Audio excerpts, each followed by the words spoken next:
ফিরে এলাম আজকের বাংলাদেশে। অপুদি, আপনার কাছে জানতে চাইবো যে বিদ্যুৎ না থাকায় আমরা গতকাল না শনিবার জনদুর্ভোগের পাশাপাশি জনগণের এক ধরনের অস্বস্তিও দেখেছি, আতঙ্ক দেখেছি। বিদ্যুতের সাথে সামাজিক নিরাপত্তার সম্পর্কটা আপনি কিভাবে দেখেন? মানুষ কিন্তু আতঙ্কে ছিল, এই কথা অস্বীকার করার কোনো উপায় নাই।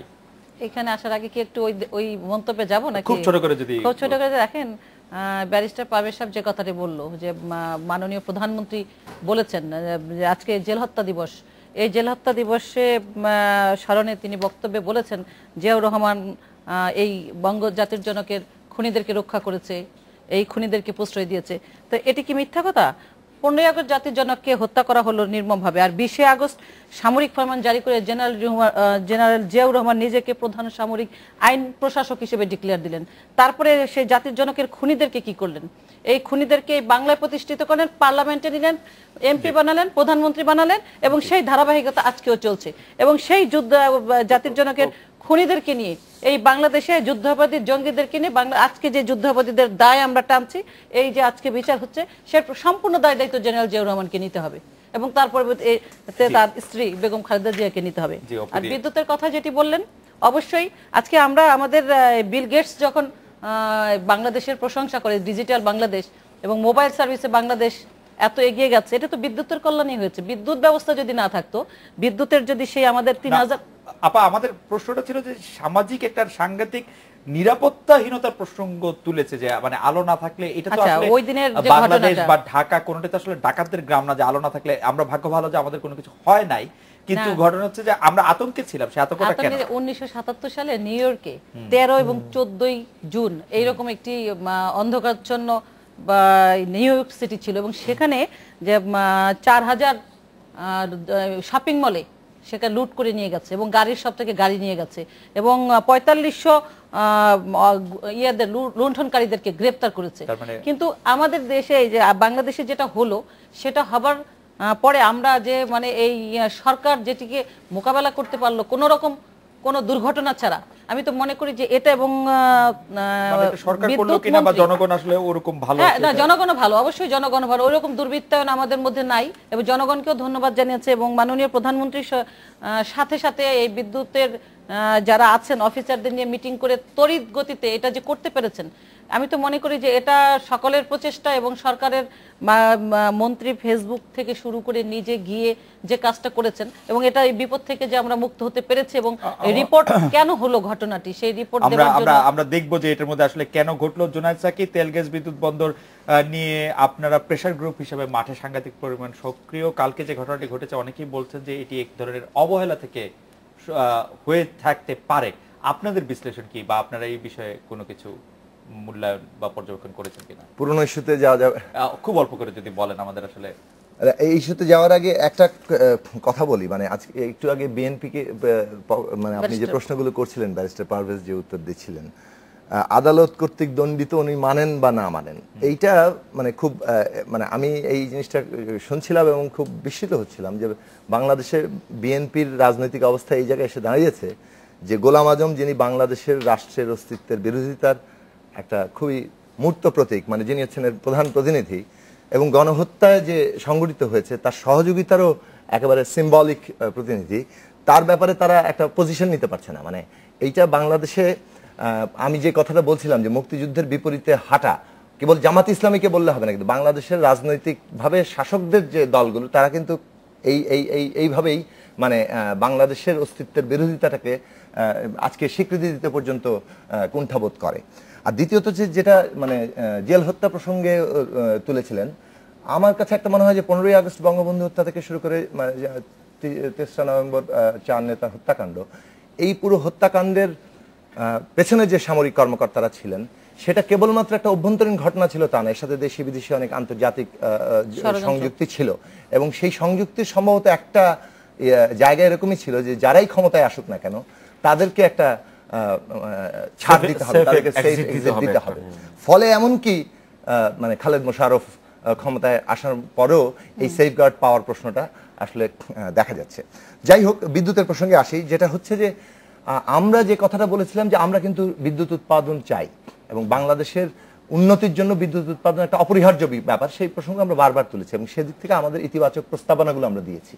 সেখানে আমাদের মূল কথাই ছিল যে সাস্টেনেবল যে জিনিসটা টেকসই বিদ্যুৎ চাই, সাশ্রয়ী বিদ্যুৎ চাই এবং আমাদের নিজেদের উপর নির্ভরশীল থেকে, অর্থাৎ বিদ্যুতের প্রশ্নটা, জ্বালানির প্রশ্নটা একটা খুবই স্ট্র্যাটেজিক ব্যাপার, এটার সাথে সার্বভৌমত্বের প্রশ্ন যুক্ত, এবং সে কারণেই আমাদের নিজেদের সক্ষমতার উপর দাঁড়িয়ে আমাদের বিদ্যুৎ এবং জ্বালানি প্রশ্ন মানে সমাধান করতে হবে।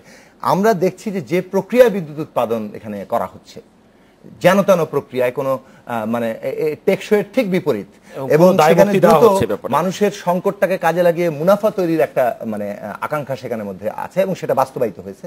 এইসব ব্যাপার এবং একটা মানে ভারসাম্যহীন পরিকল্পনা, যেমন ধরুন জেনারেশনে যে পরিমাণ ব্যয় হচ্ছে, ট্রান্সমিশনে কিংবা ডিস্ট্রিবিউশনে তার ব্যয়ের একেবারেই মানে মানে তার সাথে কোনো ভারসাম্য নেই, যার ফলে পুরো একটা মানে বিদ্যুতের যে খাতটা, এটা যে একটা পরস্পর সম্পর্কিত ব্যাপার, এবং জেনারেশন, ট্রান্সমিশন, ডিস্ট্রিবিউশনের যে পরস্পর নির্ভরশীলতা, সেই জায়গায় একটা মানে কি বলা যাবে, একটা অসংলগ্ন, একটা ভারসাম্যহীন পরিস্থিতি তৈরি করা হয়েছে।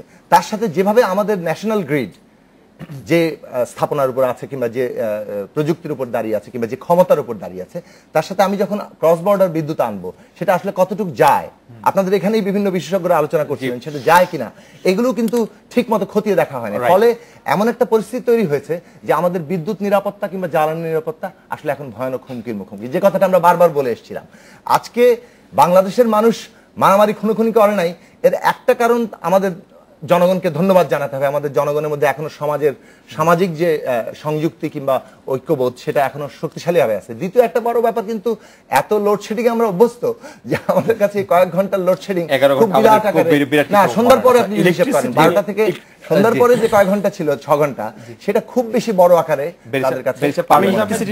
একটু আসছে, জাস্ট ইলেকট্রিসিটি নিয়ে একটা 10 সেকেন্ডের শব্দ। আমি ইলেকট্রিসিটি নিয়ে আপনাকে প্রশ্ন করছিলাম, সেটা হচ্ছে বিএনপি চেয়ারপারসন খালেদা জিয়া বলেছেন যে তার বক্তব্যে সরাসরি সম্প্রচার ঠেকাতে সারা দেশে বিদ্যুৎ সরবরাহ বন্ধ করে দেওয়া হয়েছে। পরে আবার বিএনপির পক্ষ থেকে রিজভী আহমেদ, বিএনপির মুখপাত্র, তিনিও এই কথা বলেছেন। আপনি এই বক্তব্যটি কি হঠাৎ করেই বলা হয়েছে নাকি খুব ভেবেচিন্তে বলা হয়েছে? না, আমি এই ব্যাখ্যাটা দিই। এই ব্যাখ্যাটা আসলে এটা নিয়ে অনেক কালকেও দেখেছি, কয়েকটা জায়গায় কথা হয়েছে। ব্যাপারটা হচ্ছে কি এরকম, যখন প্রথম বিদ্যুৎটা চলে গেল, এখানে আমরা যারা এখানে প্রত্যেকে বসে আছি, আমরা কিন্তু কনফার্ম ছিলাম না সরকারের পক্ষ থেকে কিছু করবো, এরকম কোনো মানে কোনো মুখপাত্র ভূমিকা নিয়ে কেউ দায়িত্ব নিয়ে বলেনি যে কি হয়েছে অ্যাকচুয়ালি। কারণ আমরা সরকারের দেখেছিলাম যে আমরা শুনছিলাম গত 5-6 বছর ধরে যে দেশে নাকি বিদ্যুতের পুরো প্রেগনেন্ট হয়ে গেছে, এমন অবস্থা হয়ে গেছে যে মানে এটা এখন ডেলিভারি হয়ে গেল। ডেলিভারি হয়ে যাওয়ার ফলে কি হলো, একটা আলোক উৎসব হয়ে গেল, তারপরে আমরা অন্ধকার উৎসবও দেখলাম। তো এখন এই যে মিক্সড মানে একটা এক্সপিরিয়েন্স জনগণের, খালেদা জিয়া যখন নাটোরে বক্তব্য রাখছিলেন, তার আগ মুহূর্তে বিদ্যুৎ চলে যাওয়া, ওই সময় লক্ষ লক্ষ জনগণের উপস্থিতি, তার আগ মুহূর্তে তো 11টা 11:30 থেকে বিদ্যুৎ ছিল না। ঠিক আছে, আমার ধরে নিলাম 11:30 থেকে নেই, কিন্তু আমার দেশে ওই যে যেটা বললেন সাকিব ভাই, যে আমরা ধরে এতটাই অভ্যস্ত হয়ে গেছে, আমরা ধরে নিচ্ছি যে হয়তো গিয়েছে, আবার আসবে বা একটু পরে আসবে, এটাই তো আমরা দেখতে পাই। কিন্তু এত লম্বা সময় ধরে গভর্নমেন্ট ফেল করবে, এটা কিন্তু খালেদা জিয়া বুঝতে পারেনি তো ওই মুহূর্তে। যার জন্য আমরা ধরে নিয়েছি সরকারের এরকম কুটচাল, যেহেতু প্রধানমন্ত্রী বিদেশ থেকে এসে সাংবাদিক সম্মেলন করার সুযোগটা নেই, ওই মুহূর্তে আমরা ধরে নিয়েছি সহজতভাবে সরকার যাতে অন্যান্য গণমাধ্যমরা যাতে দেখাতে না পারে, সেই জন্য দেশনেত্রী এই উক্তিটি করেছেন। কিন্তু যখন আমরা দেখেছি যেটা বিপর্যয়, তখন কিন্তু বিএনপি থেকে আরেকটা এসছে না, রিজভী আহমেদ কিন্তু তারপরেও বলেছেন, তারপরেও বলেছেন সেটা দ্যাট ওয়াজ ইন বিফোর বিএনপির মানে সন্ধ্যা হওয়ার আগ পর্যন্ত এটাই ছিল বক্তব্য, 4:30 পর্যন্ত এই বক্তব্যই ছিল। বিএনপির এই সব বক্তব্যগুলি মানে যখন খুব চট করে দিয়ে দেওয়া হয়, যে সেগুলি কিন্তু এক ধরনের মানে কালকে কোনো সামাজিক অসন্তোষ সৃষ্টি হয় না, কিন্তু হলেও হতে পারতো। কিন্তু না, আমাদের খুব চিন্তা কি না, মানে অবশ্যই আমি মনে করি যে দেশনেত্রী যেটা বলেছেন, এটা অন্য কোনো পলিটিক্যাল পার্টি যদি থাকতো একই বক্তব্য আসতো ওই সময়ের জন্য, ওই মুহূর্তের জন্য, যেখানে লক্ষ কোটি জনতা উপস্থিত। এটা মিটিং আমরা হেফাজতের সময় দেখেছি যে বিএনপি শীর্ষ পর্যায়ে থেকে বলা হলো 2,500 লাশ গুম করা হয়েছে, 3,000 লোক মারা গিয়েছে। না, 2,500 শুনেন, আমাদের দেশের রাজনীতিতে লাখে লাখে সৈন্য মরে, কাতারে কাতার, গণনা দেখে 40,000। এখন এইটা তো যখন আমাদের প্রধানমন্ত্রী বক্তব্য রাখেন, উনি তো 16 কোটি জনগণকে সঙ্গে নিয়ে বক্তব্য রাখেন, তার মধ্যে জামাতে 50 লাখ, 1 কোটি ভোট কোথায় যায়, বিএনপির 5 কোটি ভোট কোথায় যায়, নিশ্চয় ওগুলিকে সঙ্গে নিয়ে তো বলেন যে দেশবাসী আমার সঙ্গে আছে। তো এগুলি কিন্তু পলিটিক্যালি আমরা অনেক কথায় বক্তব্য রাখি, সুতরাং ওই মুহূর্তে দেশনীতি যেটা বলেছেন, এটা আমি মনে করি যে আমাদের দেশের যে রাজনৈতিক যে একটা কালচার গড়ে উঠেছে দীর্ঘদিনের, ওই সময় ওইটাই ছিল বাস্তবতা। এর বাইরে যাওয়ার কোনো সুযোগ ওই মুহূর্তে ছিল না। আমি অবশ্য আপনার এই বক্তব্যের সাথে একমত না বেরিয়েছে আমার ধারণা যে বিএনপি চেয়ারপারসনকে যিনি এই বিষয়ে উপদেশটি দিয়েছেন তিনি সঠিক উপদেশ দেন নাই।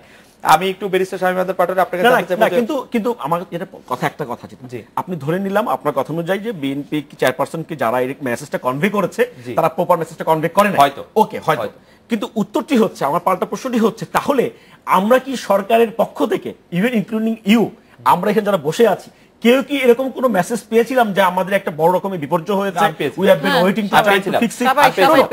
Being a head of news আমরা টিভিতে প্রচার করেছি দুপুর 1টা থেকে যে আসলে কি হয়েছে দুপুর 1টা, কিন্তু ওখানে যারা গণমাধ্যমে কর্মী উপস্থিত ছিলেন আমরা জানি যে অনেক ব্যক্তি তারাও তখন ইয়েট টু নো যে কি হচ্ছিল। সো এই মুহূর্তে ওই মুহূর্তে ওইটাই ছিল বাস্তবতা। আমি জানি না পারবে, তবে আমি সাধারণ মানুষের সাথে কথা বলেছি, আমি বিশ্ববিদ্যালয় এলাকায় ছিলাম, ওই দিন ঢাকার বিভিন্ন জায়গায় ছিলাম, আমার সাথে ফোনে কথা হচ্ছে ঢাকার বাড়ির বিভিন্ন লোকের, কেউ কিন্তু এইটা ভাবে না যে বেগম জিয়ার সভাটি বন্ধ করে দেওয়ার জন্য এটা আসলে করা হয়েছে। আমি জানি না এটি পরে নিশ্চয়ই বলবেন। ব্যারিস্টার শামীম আহমেদ পাটোয়ারি, আপনাকে প্রশ্ন করার আগে আসলে আমাকে একটা বিরতি নিতে চান। প্রশ্নটি করে রাখি যে ৭১-এ মানবতা বিরোধী অপরাধের মামলার প্রতিটি রায়ের পরই হরতাল ডাকছে জামায়াত। এই সপ্তাহের মধ্যে আমরা 5টি কার্য দিবসের মধ্যে 4 দিন আমরা হরতাল দেখলাম। আগামীকাল পবিত্র আশুরা বলে হয়তো হরতাল ডাকেনি, ডাকলেও ডাকতে পারতো। এইটি কি মানে আপনারা কি মনে করছেন যে এটি গণতান্ত্রিক অধিকারের অংশ কিনা, এবং একজন আইনজীবী হিসেবে আপনি এটি কিভাবে দেখছেন যে রায়ের পরে যখন আপনি কম্পিটেন্ট সবগুলি ধাপে আপনি প্রতিযোগিতা করলেন পরে এটিকে কি মনে করছেন? আপনার কাছে একটু শুনবো, আমরা একটা বিরতি নিয়ে ফিরছি।